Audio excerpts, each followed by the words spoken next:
1 kilo gold வந்து 18 lakhs rupees 18 லட்சம் ரூபாய் மட்டும்தான் இருந்தது. இன்னைக்கு வந்து 1 crore rupeesல இன்னைக்கு இருக்கு. மோர் தென் 5.5 டைம்ஸ் வந்து கோல்டுல வந்து ரிட்டர்ன்ஸ் இருக்கு. இது தெரிஞ்சோ தெரியாமலோ சவுத் இந்தியால இருக்கக்கூடிய ஒவ்வொரு ஹவுஸ் ஹோல்ட்ல இருக்க ஒய்ஃப் கிட்டையும் கணவருக்கு தெரிஞ்சோ தெரியாமலோ ஒரு நிறைய கோல்டை வந்து சேவ் பண்ணியிருக்காங்க. அப்போ எவ்வளோ விதமான நீங்க வந்து ஷேர்ல இன்வெஸ்ட் பண்ணிருக்கலாம், லேண்ட்ல இன்வெஸ்ட் பண்ணிருக்கலாம். இது எல்லாமும் இருந்தாலும் ஒரு இன்டைரக்டா இன்வெஸ்ட் பண்ண கோல்டோட ரிட்டர்ன்ஸ் வந்து இன்னைக்கு 5.5 டைம்ஸ் கொடுத்துருக்கு. பட் இப்போ எல்லாருமே இன்வெஸ்டர் சார் யாரை நீங்க கேட்டீங்கன்னாலும் gold, share, land, bank, FD இந்த 4 தான் மேஜரா சொல்லுவாங்க. பட் கோல்டுல இன்வெஸ்ட் பண்ணும் போது இருக்கக்கூடிய ஒரு மிகப்பெரிய மைனஸ் பாயிண்ட் என்னன்னா, நம்ம இன்வெஸ்ட் பண்ணும் போதே ஒரு 12 இருந்து 18% வந்து வேஸ்டேஜ்ன்ற ஒரு கான்செப்ட்ல நம்ம வந்து அந்த ஜொல்ல பே பண்ற மாதிரியான ஒரு மார்க்கெட் ஸ்ட்ரக்சர் வந்து இங்க இருக்கு.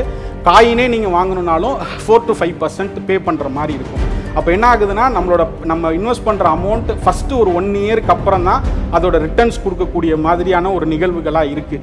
அப்போது இந்த இடத்துல நாங்கள் என்ன டிசைட் பண்ணோன்னா, இப்போ இந்த இடத்த எப்படி கட் பண்ண முடியும் அப்படின்றத டிசைட் பண்ணி நாங்கள் ஒர்க் பண்ணது தான் ரீஃபர்பிஷ்டு கோல்டு அப்படின்றத ஒன்று லான்ச் பண்ணியிருக்கோம்.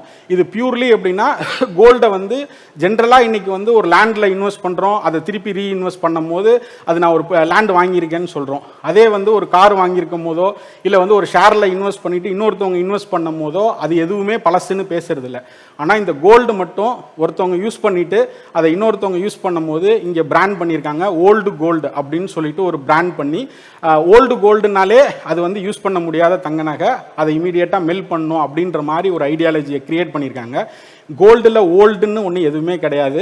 அதோட மதிப்பு ஓல்டுக்கும் நியூவுக்கும் எந்த விதத்துலையும் குறைய போகிறதில்ல. அப்போது ரீஃபர்பிஷ்டு கோல்டு, புதுப்பிக்கப்பட்ட தங்க நகை. ஒரு ஸ்மார்ட்டாக கோல்டில் இன்வெஸ்ட் பண்ணணுன்னா ரீஃபர்பிஷ்டு கோல்டில் இன்வெஸ்ட் பண்ணணும்னு சொல்கிறோம். இதில் என்ன பண்ணியிருக்கோன்னு கேட்டிங்கன்னா, ஒரு கஸ்டமர் வந்து கோல்டை சேல் பண்ணணும்னு நினைக்கிறாங்க, இன்னொரு கஸ்டமர் வந்து கோல்டை வாங்கணும்னு நினைக்கிறாங்க. இவங்க 2 பேருக்குமான ஒரு பிரிட்ஜாக ரேட் ஃபார் கோல்டு இருக்குது. எப்பயுமே இப்போ நம்ம மொபைலை பொறுத்த வரைக்கும் ரீஃபர்பிஷ்டு மொபைல்ன்றதை நம்ம ஈஸியாக நம்பி வாங்குகிறோம். ஏன்னா அந்த டெக்னாலஜியை நம்மளால் ஐடென்டிஃபை பண்ண முடியும்.